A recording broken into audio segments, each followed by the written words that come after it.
So this is a phone that's actually been requested a lot, but as you know, kind of difficult to get. Huawei, United States, trade ban type of stuff. I've talked a lot about the trade dispute and so forth on the show downstairs on Lou Later. So, I mean, you could go look at a variety of videos on that. It is the Huawei Mate 30 Pro and the Huawei Mate 30. So the release kind of changed significantly because of that ban. So that's the important piece of this particular unboxing video. You don't have Google Play services. There's no Google Play Store. There's no Google apps. You pretty much can only buy this thing in China as it stands right now. An aggressively curved OLED display on here, a sort of violet look to it. The gigantic camera portion as well, which of course we've seen in photos, but I haven't looked at yet. That's the Pro, and we might as well, let's do this in conjunction here.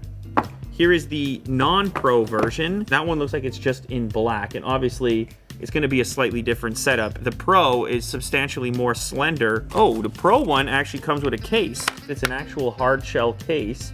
Pretty slender without covering up the edges. Now they're calling the display Horizon display. The encircled glass has an 88-degree ultra curve, a fairly powerful supercharged power brick with a max 40-watt charge. You have a USB Type-C cable, and they even include a wired headset. Now this is not going to be mini jack because there is no headphone connector natively on the device. Instead, it's Type-C. And in the non-Pro unboxing, the non-Pro model comes with the softer one that we're used to seeing frequently. Power brick looks to be identical. Yes, max 40 watts supercharged. We do have a mini jack headset because the non-Pro Mate 30 does have a headphone jack. Kind of mirror type of finish to it. It looks almost silver, and then at others, you start to get some purple in there. So I'm gonna go with Cosmic Purple, but even Cosmic Purple, it's not an overwhelming purple. The crazy thing here is that the wraparound on the sides is so aggressive that there's no buttons. You actually only have one single button here,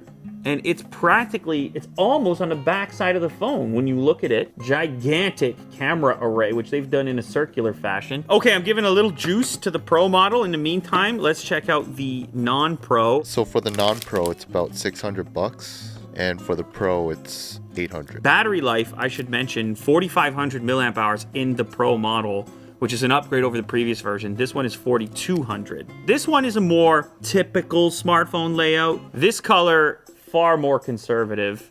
It's black. It's a smaller notch on the non-Pro. Huawei is one of the few manufacturers now that's maintaining a more advanced version of Face Unlock to provide a more secure type of Face Unlock. I actually was surprised the standard non-Pro Mate still has a pretty slim bezel going on. Of course, you do have the notch. This one is larger, however. Now, in order to make up for that, on the Pro model, which it just supercharged up to 35% in a very short period of time, they've made up for it by going crazy aggressive on the sides. Jack can pick this up better than anyone on the side angle. Of course, it's kind of similar to what Samsung is doing. Mostly a wow factor, Will. Oh, yeah. We're doing cool stuff. We're flexing screens around edges. We're doing cool stuff. Also less buttons. It's gesture-based, so as you saw, you're swiping. It's iPhone-esque. If you want to adjust the volume, you double tap on the side here. And then there's also a tactile kind of feedback I'm getting, like a buzz as I move up and down. We are looking at 2400 by 1176. That's FHD+. Of course, it's an OLED display, 6.53 inches. Let's go ahead and try out this Face Unlock. I'm curious about it. You look to the side and down, round. It's missing over there, over there. It can require eye contact or not, which is kind of interesting. A lot of people stressing out on the Pixel that the eyes didn't have to be open for the unlock. A lot of people stressed out, Will. A lot of people paranoid. Of course, there's also fingerprint scanning capabilities in the display. This is your typical stuff. That's an optical scanner. If I lock it and I'm not looking at it, I can go with the fingerprint, which is pretty quick. It's not like the optical Face Unlock. It requires the 3D, so the profile is not going to unlock it. You have to be looking at it. But when you're looking at it, okay, let's try Raise to Wake. It's just on the table. Pick it up. Boom. What? That's really fast. Whoa! That's quite quick. The cameras, obviously, we got to spend some time there because that's really what people can be interested in. It's become the characteristic that people care about most with smartphones. And as we know, this device, Will, is constantly, it's near the top of DxO mark, and it's just referred to as a real player in the space. Take DxO mark for what it is, right? It's up for grabs, it's up for dispute. But it's hard not to mention the fact that they put this device at the very top. In video, a super wild slow-mo available to you, and it's got a variety of cameras to choose from, lenses to choose from on the back. And we're gonna go ahead and take our first photo at 1x. Boom. Sharpening, stay steady. Okay, so there's some processing taking place. Let's see, here we go down to the wide angle, which is something I like to have, something I like to use. This is the 3x, and last up, the 5x. So many options there. I presume that at the far end of it, it's some sort of hybrid situation. Even the 5x, as I examine it here, looks pretty good. That's your 2x optical. Look at the fibers over here. See that? So lots of detail. This is our wide angle. The contrast on the wide actually looks pretty nice. Let's see if we still are left over with some detail on the crop. Yes, we are.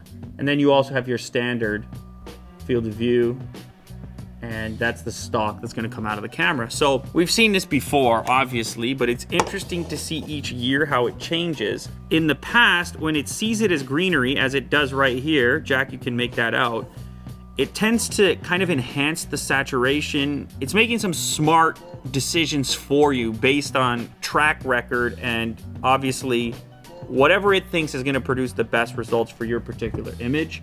And in some cases, this can be really useful. It can speed things up for you. The selfie camera over here, it looks like I got some beauty stuff by default. I'm gonna toggle that off. It's tracking my face right now within the image. It also has HDR baked into that. That's a lot of detail on the selfie as well.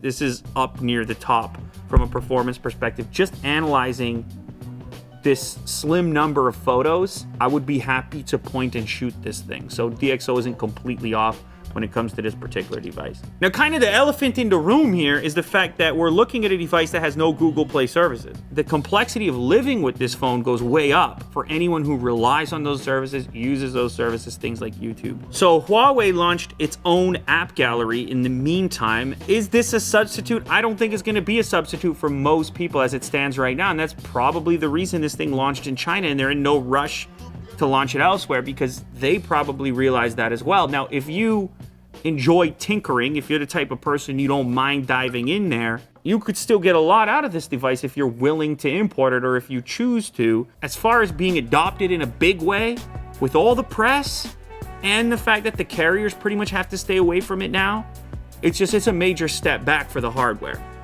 which is unfortunate. The hardware on its own justifies looking at it. It has a mono speaker. The upper part of the phone, the screen actually is delivering audio for phone calls. There is no speaker unit at the top. It's this new tech. We've seen it in other devices in the past. All right, so I've had some difficulty trying to get YouTube to work on here. It's strange. Either way, you still end up with a mobile YouTube experience. You don't have nearly as many options for configuration as you would have in the app. The resolution is not there. This is actually not a great res at all, and you have black bars. Yeah, you want the app. This is one of those circumstances. If you watch YouTube, you want the app. Maybe you just want to jump on the TikTok, and then look, it's perfect. I think this is a major setback for Huawei, and it's kind of an unfortunate setback especially when you consider the hardware. You look at the cameras, you have the whole experience, and you wonder what it could have been.